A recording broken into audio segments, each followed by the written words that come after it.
He waited for the house to fall silent. That's always how it began. At first, I thought it was just the routine we'd fallen into. Thomas working late, me alone with my tea and the soft hum of the fridge. Nights got quieter over the years. Not peaceful. Just quiet. The kind of quiet where your thoughts start forming sentences you never say out loud. Thomas wasn't always like this. He used to look at me with a hunger, a curiosity. Lately, he looked through me. His hands barely brushed mine when he passed me a plate. His voice was steady, kind, distant. I told myself that was just what marriage looked like after 10 years. But I never believed it. Then Isabel started coming over more often. At first it was casual.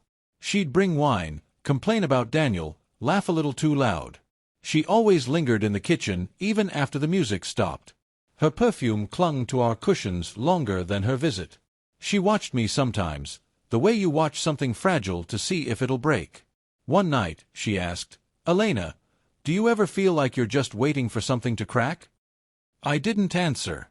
Daniel and Thomas had known each other longer than Isabel and I had. That's how we met. Double dates, poker nights, beach weekends. They made an attractive couple, perfect smiles, perfect clothes, perfectly bored. Daniel had this way of talking like he already knew what you were going to say. It made me uneasy. But Isabel? She was magnetic. Wild. She dragged you into her gravity. I started noticing how often Thomas would look at her, then immediately look away. How Daniel's compliments to me were always just a little too personal. I laughed them off, like any woman who's used to pretending a boundary wasn't just crossed. The real shift came when Thomas announced he had a trip. 3 days, a finance conference. He kissed my cheek and didn't meet my eyes. I watched him pack like he was preparing for war. Calm, mechanical. That night, the silence came faster than usual. Then Isabel texted, "Wine night." I hesitated, then said yes. She showed up in a silk blouse and no bra. I told myself it was just Isabel being Isabel. But that lie didn't last long.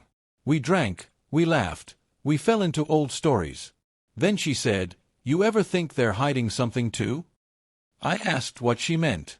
She poured more wine. "Thomas, Daniel, they're not saints." I felt my pulse climb, not from anger, but fear. "Are you?" She leaned close. "Depends who's asking." She left after midnight. I watched her walk out in slow motion, like someone leaving a confession booth. I locked the door and stood there listening to the silence she left behind. The next day, Daniel dropped by to return Thomas's jacket. I hadn't realized he'd left one. Daniel didn't step inside, but his eyes lingered like he'd already been there. Something shifted after that. Not in events. In the air. That was the last week I thought I understood what was happening in my own home. I didn't know what was coming, but I could feel it in my skin. And when the house fell silent again, I wasn't the only one awake. The days that followed felt stretched thin, like something was about to snap. Thomas didn't call much from his trip. When he did, it was all surface: weather, meetings, the view from the hotel. I listened but barely responded. He didn't ask how I was. He didn't ask if I was alone. Isabel came again, this time unannounced. She had that same bottle of wine, same careless smile, but something about her was different. More watchful.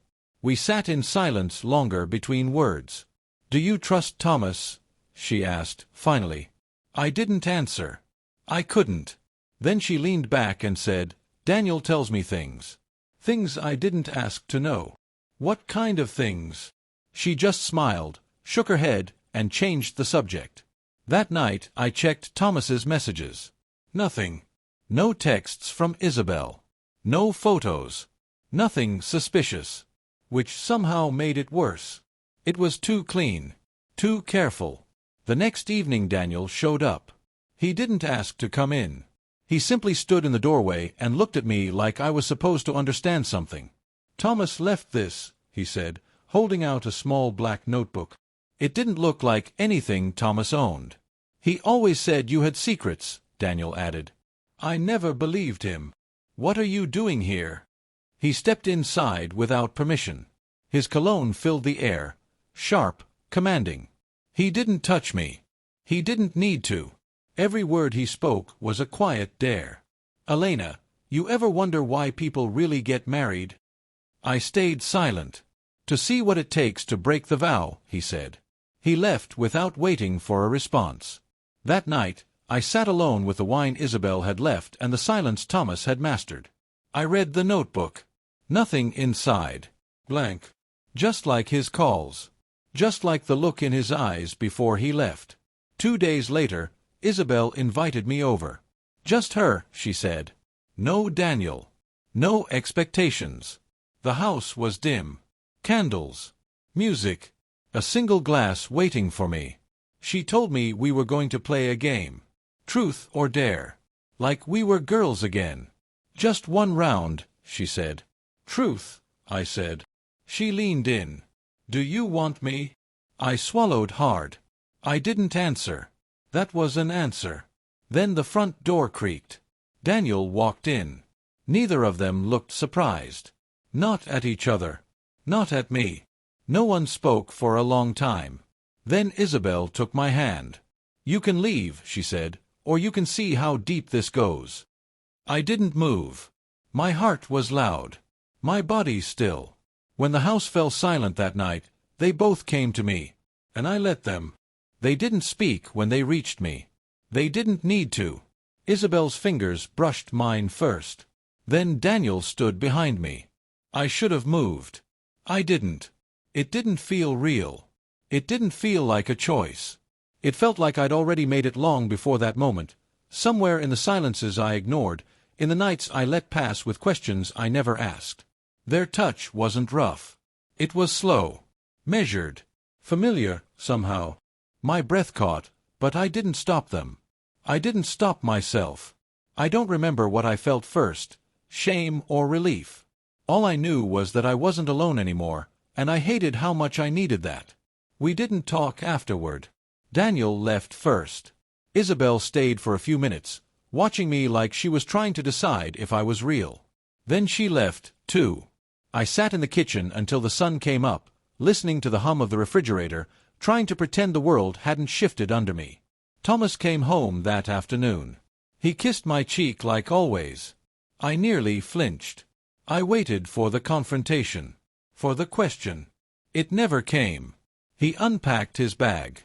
Ate dinner like nothing had changed. Then I saw his phone screen light up. A message from Isabel. All it said was, "It's done." He didn't react. He just slid the phone into his pocket and looked at me for a second too long. I looked back. There was no anger in his eyes. No confusion. Just stillness. He knew. He'd known before I did.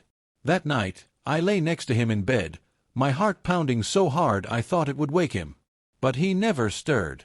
He didn't touch me. Didn't speak. In the morning, he made coffee, left it on the counter, and walked out the door without a word. The silence after he left was worse than any sound I'd ever heard. Isabel didn't text again. Daniel didn't return calls. It was like they'd both stepped out of a play I wasn't told was ending. I stood in the middle of the kitchen, hands trembling, and realized I'd been set up. Not just by them. By him. He left me alone in a hollow marriage, gave me just enough rope, and waited. He wanted me to fall. And I did. I kept thinking, what kind of man watches his wife betray him, and says nothing?